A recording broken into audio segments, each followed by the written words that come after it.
السلام علیکم ورحمۃ اللہ وبرکاتہ۔ اعوذ باللہ من الشیطان الرجیم، بسم اللہ الرحمن الرحیم۔ لقد کان لکم فی رسول اللہ اسوۃ حسنہ۔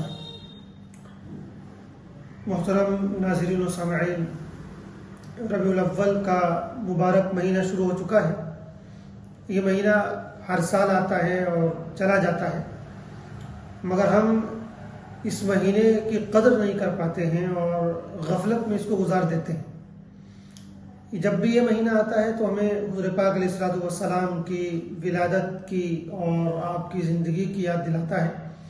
یہ مہینہ ہمیں بتاتا ہے کہ آج سے تقریباً 1450 سال پہلے ایک رسول، ایک نبی پیدا ہوا تھا اور وہ ایک ہدایت اور رحمت کا پیغام لے کر آیا تھا۔ ضرورت ہے کہ اس پیغام کو سمجھا جائے اور دوسروں تک پہنچایا جائے اور اس پر عمل کیا جائے۔ اس مرتبہ یہ مہینہ پھر سے آیا ہے تو 2-3 کام کرنے کا ہم ضرور ارادہ کریں۔ سب سے پہلے تو یہ کہ ہم یہ کوشش کریں اور ارادہ کریں کہ ہم اس مہینے کے ہر دن میں انشاءاللہ حضور پاک علیہ الصلوۃ والسلام پر درود و سلام پابندی کے ساتھ بھیجیں گے۔ یعنی ہم کوئی ایک مقدار طے کر لیں، 100 مرتبہ، 500 مرتبہ، 1000 مرتبہ اپنے اپنے اعتبار سے، اور اس کا ایک وقت طے کر لیں کہ فلاں ٹائم، اس لیے کہ جب تک ہم ٹائم طے نہیں کرتے ہیں تو پابندی نہیں ہو پاتی۔ تو سونے سے پہلے یا فجر کے بعد یا عصر کے بعد، جو بھی اپنے پاس وقت اس طرح کا ہو، تو یہ وقت طے کریں اور پھر اس مقدار کی پابندی کریں۔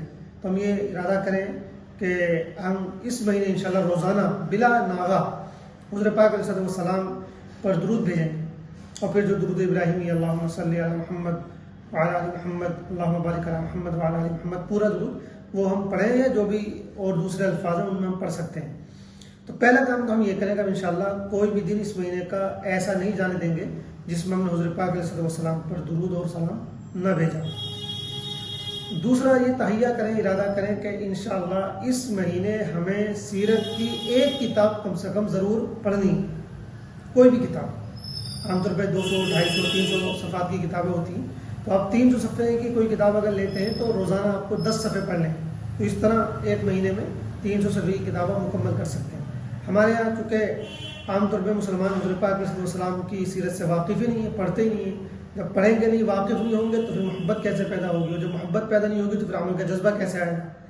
اس لیے بہت ضروری ہے کہ ہم سیرت کو پڑھیں۔ تو اس لیے اگر آپ پورے باقی کے 11 مہینوں میں توجہ نہیں دے پاتے ہیں تو کم از کم یہ مہینہ جو خاص حضور پاک علیہ السلام کا مہینہ ہے، اس مہینے میں تو یہ پکا ارادہ کر لیں، قسم کھا لیں کہ کم سے کم ایک کتاب تو ضرور پڑھ لی سیرت کی۔ اور بہت سی کتابیں موجود ہیں، ہر زبان میں موجود ہیں، آف لائن مل رہی ہیں، آن لائن میں مل رہی ہیں۔ تو یہ مطلب ایک کام کرنے کا ہے، دوسرا کام جو ہم کر سکتے ہیں۔ تیسرا کام یہ کہ ہم اس مہینے میں حضور پاک علیہ السلام کی سیرت کی کوئی کتاب کسی نہ کسی کو ہدیہ ضرور دیں گے، اس کو گفٹ کریں گے، تاکہ حضور پاک علیہ السلام کا یہ پیغام دوسروں تک پہنچ سکے اور حضور پاک علیہ السلام کی سیرت سے دوسرے لوگ بھی واقف ہو سکیں۔ تو ہم اپنی طرف سے اس مہینے ایک کتاب کوئی نہ کوئی انشاءاللہ حضور پاک علیہ السلام کی سیرت کی، آپ کی زندگی کی، کسی مسلمان کو بھی، یا موقع لگے تو کسی غیر مسلم کو بھی، جس کو بھی ہم دے سکتے ہیں، ایک کتاب ہم ہدیہ کریں۔ تو یہ 3 کام ہیں، اگر انشاءاللہ ہم یہ کریں گے تو امید ہے کہ یہ مہینہ ہمارا اور سالوں کے مقابلے میں زیادہ بہتر طریقے سے گزر سکتا ہے۔ نمبر 1، روزانہ درود و سلام کی ایک خاص مقدار طے کر لیں اور اس کی پابندی کریں۔ نمبر 2، ایک کتاب کم از کم ضرور مطالعہ کریں سیرت پر اس مہینے کے اندر۔ اور تیسرا کام یہ کہ سیرت کی کوئی نہ کوئی کتاب دوسروں کو ضرور گفٹ کریں۔ اللہ تعالی ہم سب کو عمل کی توفیق عطا فرمائے۔ والسلام علیکم ورحمۃ اللہ وبرکاتہ۔